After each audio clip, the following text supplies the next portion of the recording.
तो हेलो, कैसे हो आप लोग। तो स्वैलो स्टार के नेक्स्ट नॉवल के एपिसोड नंबर 174 में आपका स्वागत है। तो चलिए शुरू करते हैं, लेकिन इससे पहले अगर आपने मेरे चैनल को सब्सक्राइब नहीं किया तो सब्सक्राइब करके बेल आइकन दबाना ना भूलें। तो जैसा कि हमने पिछले एपिसोड में देखा कि एलिमिनेशन राउंड फिर से स्टार्ट हो चुका होता है, जिसमें कि टॉप 10 वाले ही बंदे पार्टिसिपेट करके आगे बढ़ सकते हैं, जिसके बाद उनके टॉप 10,000 को मिला के फिर से 900 सीट्स के लिए एलिमिनेट करवाया जाएगा। और इसके बाद नबीनी भी उसमें पार्टिसिपेट कर चुका होता है और अभी उसकी बारी होती है, जिसे देखकर सारे ब्लैक ड्रैगन माउंटेन एम्पायर के लोग उसके नारे लगाने लगते हैं। और अब फिर खेल शुरू हो जाता है और सारे जीनियसेस वहां पे आ जाते हैं और सब लोग वहां पे आते ही अपने डोमेन को रिलीज कर देते हैं, क्योंकि वो जानते हैं कि उन्होंने अभी अपने फुल स्ट्रेंथ को यूज नहीं किया तो यहाँ पे वो मारे जाएंगे। और अभी के मर्तबा वो सारे अपने फुल पावर से लड़ रहे होते हैं, जिसकी मदद से वहाँ चारों तरफ लाइटनिंग की स्पीड जितनी सब लोग आपस में लड़ाई लग रहे थे। और यहाँ पे लड़ाई करना बहुत ज़्यादा डेंजरस था, क्योंकि एक को तो डिफेंड करना था, वहीं पे एक बंदे को उसी के साथ लड़ते हुए स्नीक अटैक को भी डिफेंड करना था। और यहाँ पे नबीनी भी वहाँ पे बहुत ज़्यादा चालाक था। तो ये सुनकर लू फैंग कहता है कि इससे कोई फायदा नहीं है, क्योंकि वहाँ पर हर एक बंदा उतना ही चालाक है, वो स्पेस जीनियस से भरा हुआ है। और यहाँ पे हमें बताया जाता है कि जिस जगह पे वो लड़ रहे हैं वहाँ की स्पेस कॉन्स्टेंटली श्रिंक होते जाती है, जिसकी मदद से वो ज़्यादा देर तक फाइट नहीं कर सकते हैं। और एक वक्त ऐसा आएगा कि अगर कोई लड़ भी ना रहा हो फिर भी उन्हें लड़कर एलिमिनेट होना ही पड़ेगा।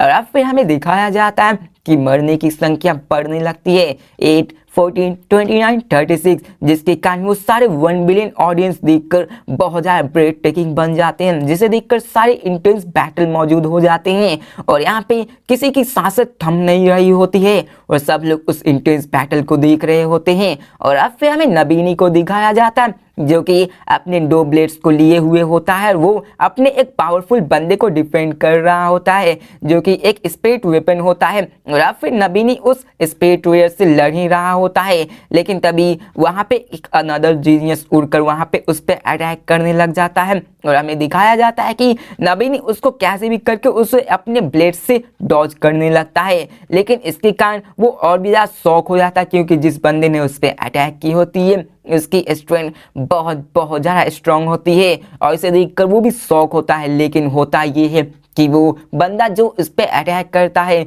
वो उसके माथे को चीर कर उसे वहीं पे मार देता है और नबीनी मारा जाता है। और अब फिर वैसे ही वो नंबर ऑफ डेथ बढ़ने लगती है, जो कि 73, 78 से 90 तक हो जाती है। और यहाँ पे ऐसे ही होते हुए वहाँ पे 32nd ग्रुप वॉर एंडेड हो जाती है और यहाँ पे एलिमिनेटेड 90 हो जाते हैं और नंबर ऑफ रिमेनिंग 10 हो जाते हैं, जो कि 900 स्लॉट्स के नेम लिस्ट में अंदर आ जाते हैं। और यहाँ पे वहाँ पे एक बंदा क्या आता है कि वो 10 सर्वाइवर्स वो 1 आ चुके हैं। और अब फिर वो सारे एक्साइटेड होकर चीयर करने लगते हैं, लेकिन थंडर गॉड यहाँ पे शॉक होते हुए कहते हैं कि नबीनी एलिमिनेट हो गया है। अब यहाँ पे उसकी स्ट्रेंथ उन सारे बंदों से कम थी और हम कहता है कि वो बहुत ही चालाक था और छुप के अटैक करता था, इसी कारण वो टॉप 1000 में आ चुका था। लेकिन अभी उसका एलिमिनेट होना जो बहुत ज़्यादा नॉर्मल था और ये बहुत ही ज़्यादा आसान है। हम कहते हैं कि मुझे भी संभल कर करना पड़ेगा, क्योंकि यहाँ के हर एक बंदे भी जीनियस। तो यहाँ पे वो थंडर गॉड कहता है कि बिग ब्रदर तुम ये मत सोचना कि मैं तुम्हारे बारे में कुछ नहीं जानता हूँ, मुझे अभी भी याद है उस ग्रेट निर्वाणा के पीरियड में जब तुम और मैं यंग थे और हम लोग समय समय पे खतरों का सामना करते थे, लेकिन वहाँ पे मरने की सिचुएशन में भी तुम इम्पॉसिबल को पॉसिबल कर सकते थे। तो यहाँ पे हम कहते हैं कि मुझे इतना बढ़ाव नहीं, और यहाँ पे थंडर गॉड कहते हैं कि तुम ये कर दोगे क्योंकि तुम्हारी स्किल बहुत ज़्यादा है। और यहाँ पे लू फैंग भी उसको इसी के बारे में बोलता है कि आप ये कर सकते हैं। और हॉन्ग भी रिवील करते हुए स्माइल से कहता है कि मैं सिर्फ अपना बेस्ट करने की कोशिश करूंगा। अब यहाँ पे वो तीनों ने ब्लैक ड्रैगन माउंटेन एम्पायर में एलिमिनेशन राउंड को कंट्रोल करके पार्टिसिपेट कर लिया था, लेकिन अभी के मर्तबा उन तीनों में से नबीनी एलिमिनेट हो चुका था, जिसके कारण अभी के फिलहाल हॉन्ग और लू फैंग ही बचते हैं और अभी ट्रिलियंस ऑफ पीपल जो कि ब्लैक ड्रैगन माउंटेन स्टारफील्ड से उन सबको देख रहे थे, वो ये देखकर गुस्सा हो जाते हैं और इस बात से बहुत ज्यादा चिढ़ भी होती है और वो कहता है कि वो पंख जो कि ब्लू स्टारफील्ड का था वो बहुत नंबर का कमीना है, अगर उसने स्नीक अटैक को नहीं किया होता तो शायद अभी नबीनी नहीं हारता। और यहाँ पे वो सारे ऐसे ही बात करने लगते हैं और फिर हमें उसी अरीना को दिखाया जाता है जहाँ पे अभी ब्लैक ड्रैगन माउंटेन एम्पायर में से होंग अभी बचा हुआ था और वहाँ के बंदे कहते कि हम वो शायद होंग जरूर जीतेगा, वो जरूर टॉप 10,000 में आने के लायक जरूर होगा। लेकिन यहाँ पे ऐसे कई लोग होते हैं जो कहते हैं कि होंग सबसे लोएस्ट था, जो कि फर्स्ट एलिमिनेशन राउंड में सबसे लोएस्ट पे आ गया था और उसका सरवाइव करना थोड़ा मुश्किल हो जाएगा। और यहाँ पे वो कहते हैं कि सबसे बड़ा बिगेस्ट चांस तो लू फैंग का है जो कि 52 नंबर पे आया था, क्योंकि वो बहुत ज़्यादा बीस्ट और पावरफुल है और वो कहता है कि हम वो पक्का इसको कर पाएगा, क्या पता वो अपने एलिमिनेशन राउंड में अपने फुल पावर को छुपा रहा होगा। और अब फिर हमें वर्चुअल यूनिवर्स डोजो नंबर 10,389 को दिखाया जाता है जहाँ पे नबीनी अरीना वॉर के 3 घंटे बाद 161 ग्रुप बैटल होने वाला था और इसमें होंग भी शामिल थे। और अब फिर हमें वैसे ही करके उन सारे डिस्क्रिप्शन के बारे में बताया जाता है कि इनमें कौन कौन से बंदे मौजूद हैं। और अब फिर हमें 93 को दिखाया जाता है जिसमें कि होंग होता है और वो टॉप 100 में से 93 पे नंबर आता है, मतलब कि उससे 93 बंदे मौजूद थे। लेकिन अभी के मर्तबा ये नहीं कहा जा सकता कि वो सब उससे स्ट्रॉन्ग है। और जैसे ही ब्लैक ड्रैगन माउंटेन एम्पायर के बंदे वहाँ पे होंग का नाम सुनते हैं वो सारे उसका नाम पुकारना शुरू कर सकते हैं। अब यहाँ पे लू फैंग और थंडर गॉड उन सबको देख रहे थे, लेकिन तभी थंडर गॉड कहता है कि बहुत बड़ी मुसीबत हो गई थी, मैंने एक्सपेक्ट नहीं किया था कि सेवेज भी इसी वर्ल्ड में होगा। जैसे देखकर लू फैंग किसी सांस से रोक लेता है क्योंकि उसे अपने होंग के बारे में चिंता हो रही थी, क्योंकि उन्हें पता था कि सेवेज बहुत ज़्यादा स्ट्रॉन्ग है जिसने सेकंड ब्रदर को बड़े आसान से हरा दिया था। और यहाँ पे तभी वहाँ पे काउंटडाउन स्टार्ट हो जाता है जहाँ पे उस सब की मैच स्टार्टिंग होनी स्टार्ट हो जाती है। और अभी हमें बताया जाता है कि ये सर्कुलर एरिना 30 किलोमीटर के दायरे में फैला हुआ है जिनमें उन सबको भागने का मौका नहीं मिलता, जिसके कारण उन सबको लड़ना इसमें पड़ता। और 15 मिनट के बाद वो एरिया 1 मीटर के दायरे में आ जाता है जिसकी मदद से उन सबको लड़ना ही पड़ता। इसी कारण ये बैटल 15 मिनट तक ही चल पाती। और अब फिर हमें सीन चेंज कर होंग को दिखाया जाता है जहाँ पे होंग उन 100 में से 99 लोगों के तब देखता है और वहाँ पे उसके पास सबकी इंफॉर्मेशन तो होती है। और वहाँ पे ऐसे 3 बंदे थे जो कि बहुत ज़्यादा स्ट्रॉन्ग थे और यहाँ पे वो डिसाइड करता है कि उसे पहले वीकर के साथ फाइट करनी होगी। और यहाँ पे वो कहता है कि मुझे सब कुछ इसमें लगाना होगा। और अब फिर सबके इंफॉर्मेशन के पढ़ने के बाद होंग बहुत ज़्यादा क्लियर था और वो अपने टारगेट को एब्सोल्यूट जीनियस से नहीं बनना चाहता था। और यहाँ पे होंग का अभी टारगेट था उसे इस वॉर में सरवाइव करना। और तभी वहाँ का अनाउंसर अनाउंस कर देता है कि बैटल स्टार्ट हो जाता है और वहाँ पे वो बैटल स्टार्ट हो जाती है और जितने भी बंदे होते हैं वो एक दूसरे से पागलों की तरह टकराने लगते हैं। वहाँ पे 100 जीनियस मौजूद थे जो कि उन सब से लड़ रहे होते हैं। और वहाँ पे एक रूट को दिखाया जाता है जो कि गुस्से में कहता है कि लो मैं अटैक को खाओ, और वो एक ही बार में एक स्पिरिट रूलर को बड़ी आराम से मार देता है जो कि वो अपने बंदे उसको डॉज करना तो चाहता था लेकिन वो बड़ी आसानी से मार दिया गया होता है। और अब फिर हमें सीन चेंज कर एक मैन को दिखाया जाता है जो कि नंगे पाँव वहाँ पे घूम रहा होता है और उसकी स्पीड इतनी ज़्यादा होती है कि वो स्पीड रूलर से भी बहुत ज़्यादा फास्ट होती है। अब तभी वहाँ पे एक टीम आ जाता है जो कि कहता है कि इसको घेरो और मारो। और हमें उन सबको दिखाया जाता है जहाँ पे 2 स्पीड वेपन को दिखाया जाता है जो कि एक दूसरे पे अटैक कर रही होती है, जिसे देखकर वो बंदा कहता है जो कि अभी वहाँ पे नंगे पाँव घूम रहा होता है, कहता है कि मुझे घेर कर मारना चाहते हो। और वहाँ पे वो कहता है कि अगर यहाँ पे 10 भी आ गए तो भी वो मुझे मार नहीं पाएंगे। और वो बड़े ही गुस्से में होता है और यहाँ पे कोई और नहीं सेवेज होता है और वो वहाँ पे आराम से उन सबको मार देता है। और अब फिर हमें एक और बंदी को दिखाया जाता है जो कि सेवेज के अलावा एक और बंदी उसके जैसा एक्स्ट्रा ऑर्डिनरी परफॉर्म कर रही थी और वो अपने आर्मर में ड्रेस होती है जो कि वॉयलेंट होती है।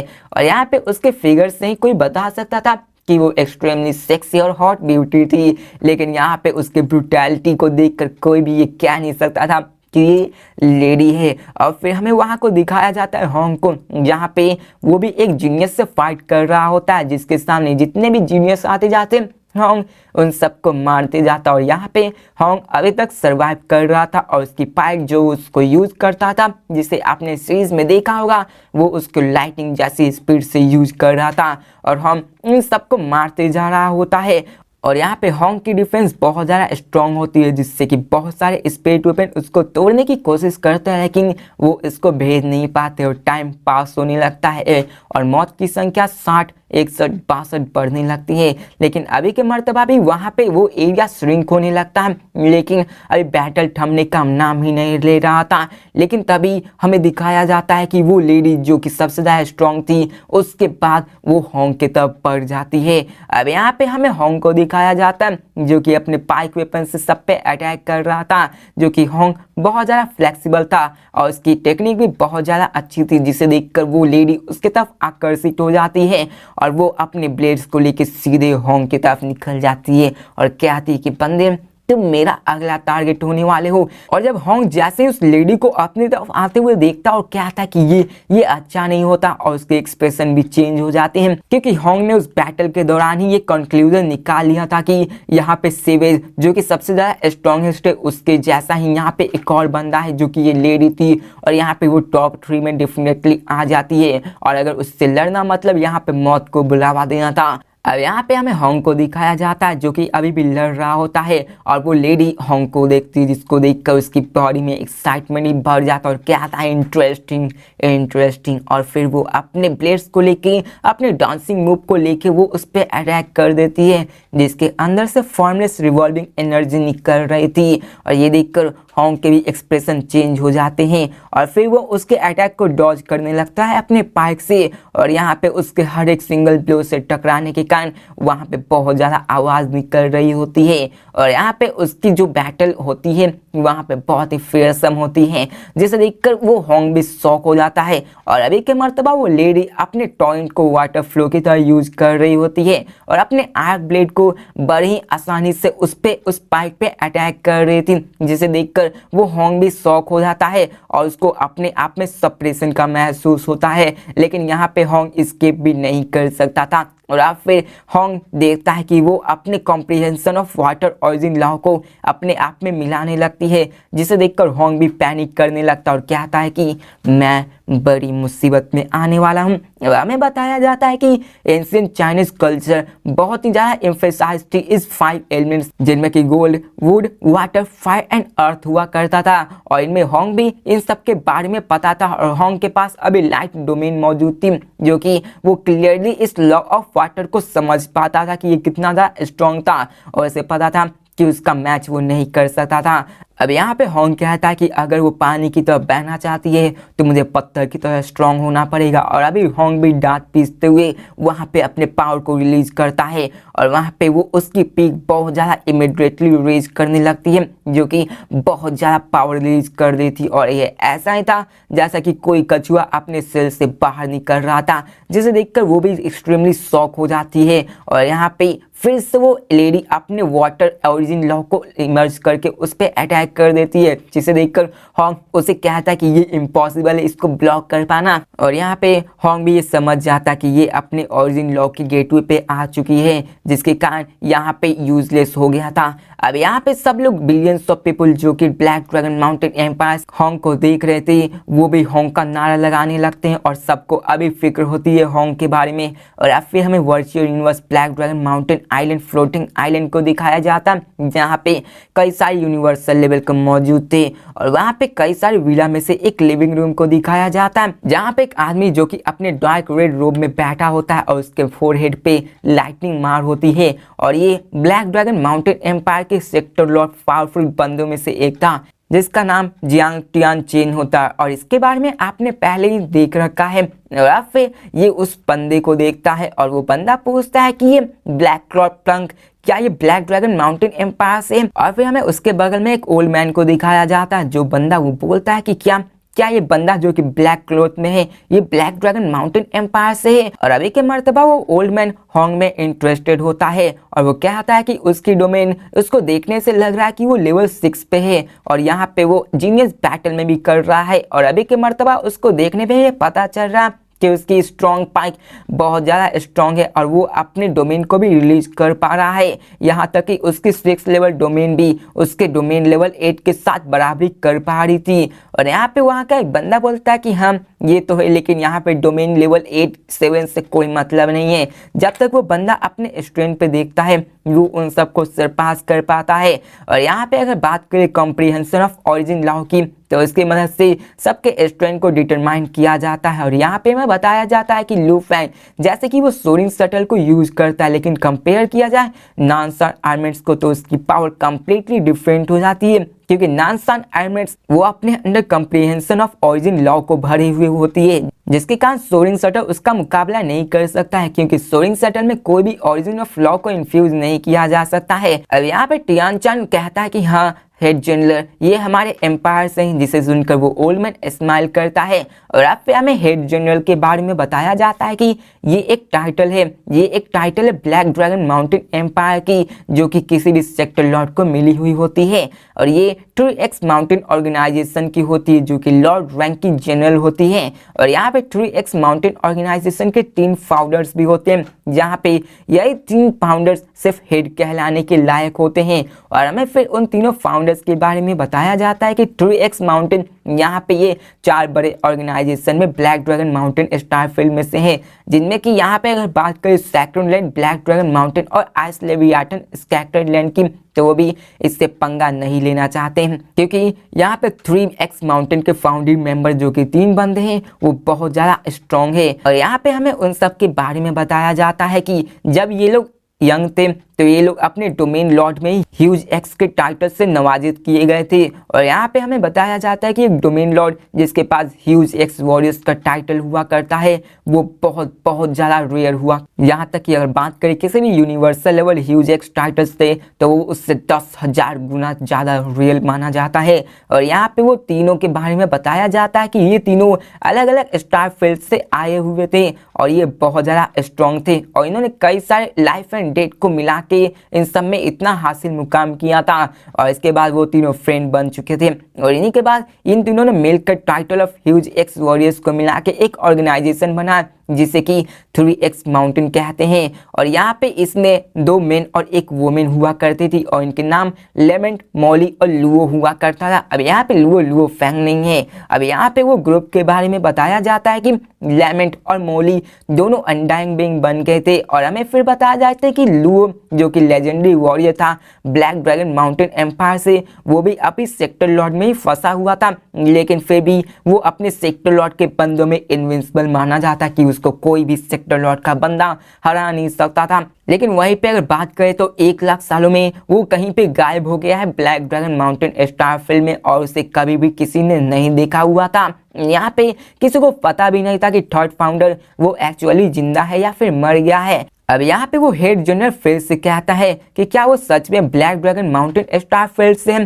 तो वहाँ पे वो बंदा कहता है कि हाँ ये उसी बंदे में से एक है। तो यहाँ पे वो कहता है ओल्ड मैन कि क्या तुम्हारे पास इस पंक के पास में इंफॉर्मेशन है। तो ये सुनकर टियान चान उसको रिस्पेक्टिवली रिप्लाई करते और वहाँ पे वो बड़े ही जल्दी से इंफॉर्मेशन को कलेक्ट करता और कहता है कि हाँ इसका नाम होंगे और इसके 2 ब्रदर्स जो कि लू फैंग और थंडर गॉड है। और फिर कहता है कि यहाँ पे उनके पास थोड़ी सी इंफॉर्मेशन है कि ये लोग अर्थ एबोरिजिनल जो कि मिल्की वे गैलेक्सी के अंदर से आए हैं, ये एक अर्थ प्लैनेट से आए हैं जो कि एबोरिजिनल प्लैनेट है।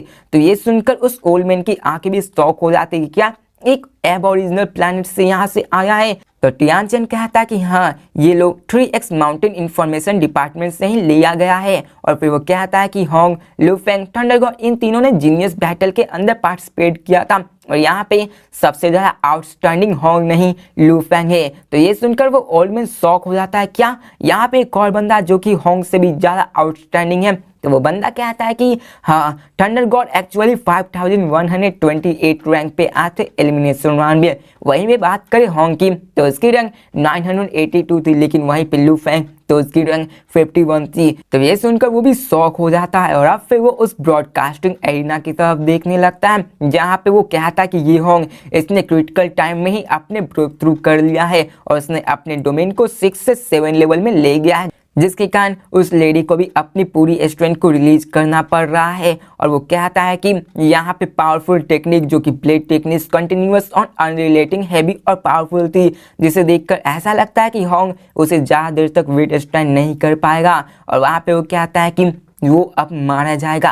और यहाँ पे वो कहता है कि इसकी पावर में बहुत ज़्यादा डिफरेंस है, तो ये अब कहा नहीं जाएगा। तो ये सुनकर टियान चेन भी शॉक हो जाते हैं और वो कहते हैं कि हेड जनरल वो बहुत ही रियली स्पीक करते हैं। और यहाँ पे ऐसा लगता है कि उन्हें होंग के बारे में थोड़ा सा केयरफुल होना पड़ रहा है। और अब फिर हमें लुओ के बारे में बताया जाता है कि ये लेजेंड है ब्लैक ड्रैगन माउंटेन एम्पायर से।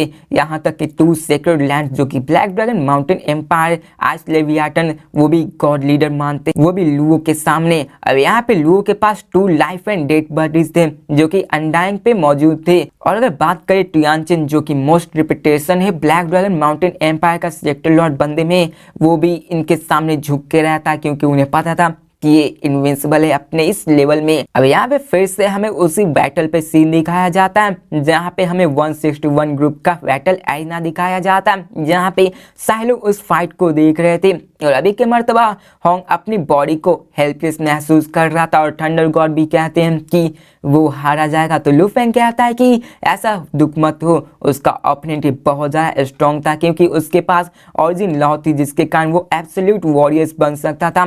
और ये बहुत ज़्यादा दुर्भाग्य है कि उसके सामने एक ओरिजिन लॉ का बंदा आ चुका था।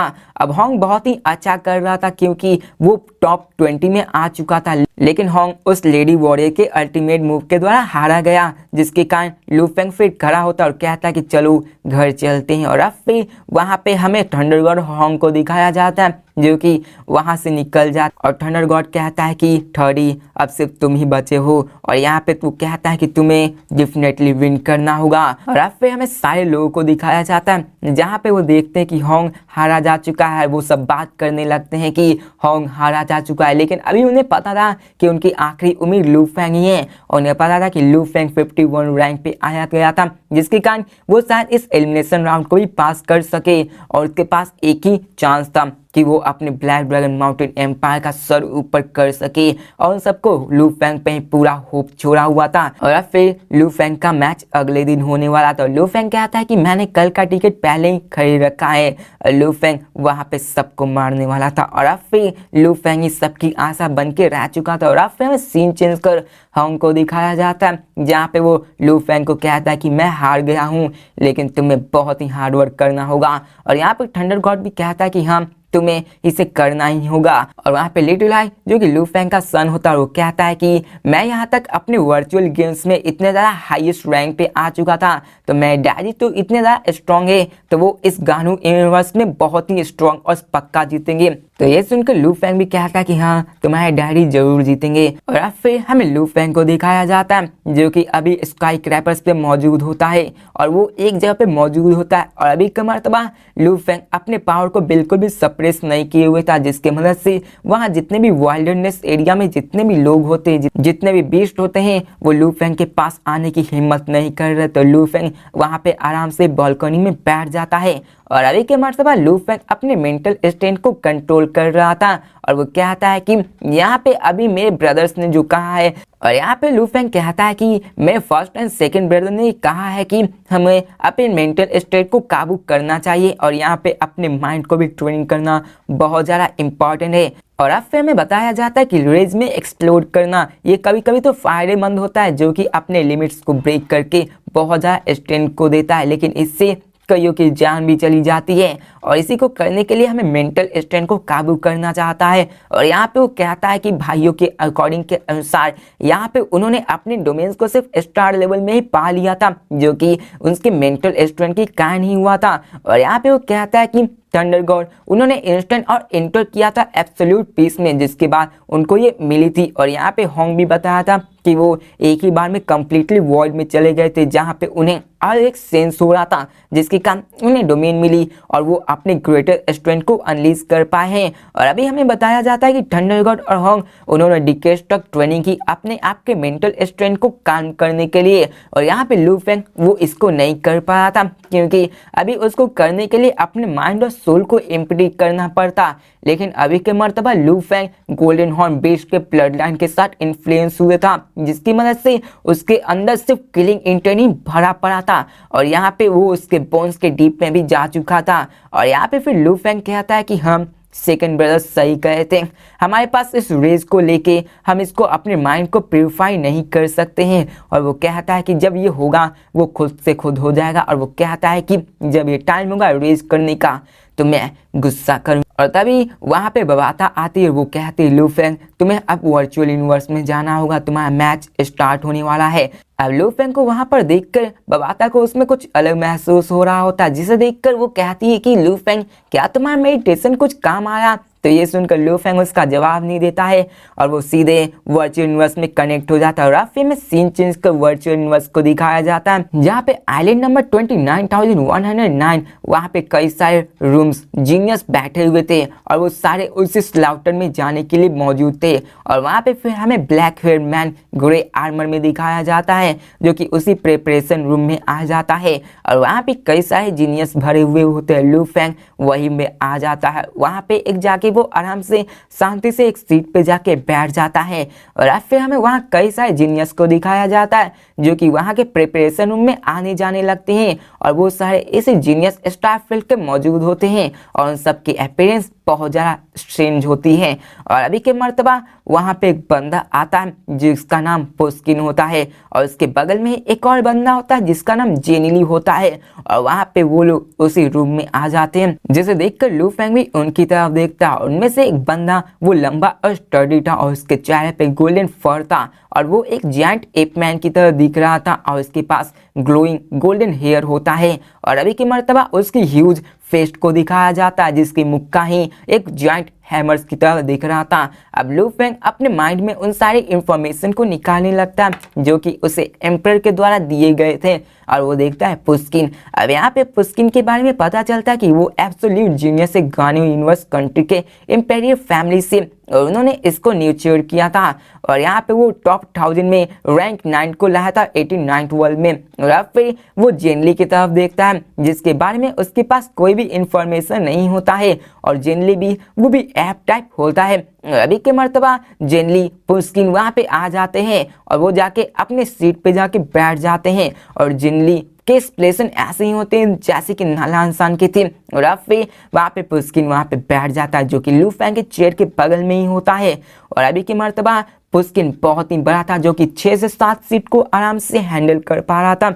और यहाँ पे जब पुस्किन वहाँ पे बैठता तो लू फेंग वहीं पे बैठा होता, जिसे देखकर वहाँ का जेनली कहता है कि तुम वहाँ से दूर हो जाओ, मैं अपने पास किसी भी बंदे को बैठने नहीं दे सकता हूँ। तो ये देखकर लू फेंग उसके तरफ अपनी घूरता है और फिर अपनी नज़र हटा लेता है। उसके बाद उसके तरफ देखता ही नहीं है, जिसे देखकर जेनली को गुस्सा आ जाता है और वो लू फेंग की तरफ घूमने लगता है जैसा कि एक शिकारी अपने शिकार की तरफ घूम रहा था। लेकिन अभी के मर्तबा वो यहाँ कुछ नहीं कर सकता था, क्योंकि प्रिपरेशन रूम में किसी को मारना अलाउड नहीं था और ऐसा करता तो उसे हटा दिया जाता। या फिर वहाँ पे सबके बारे में बताया जाता है कि यहाँ पे फर्स्ट रैंक जो कि पुस्किन है, जो कि गानो यूनिवर्स कंट्री से 89th वर्ल्ड में 9th रैंक से आया था। और अब फिर वहाँ पे सारे लोग उसको देखने लगते और पुस्किन जो कि बहुत ज़्यादा स्ट्रॉन्ग लग रहा था।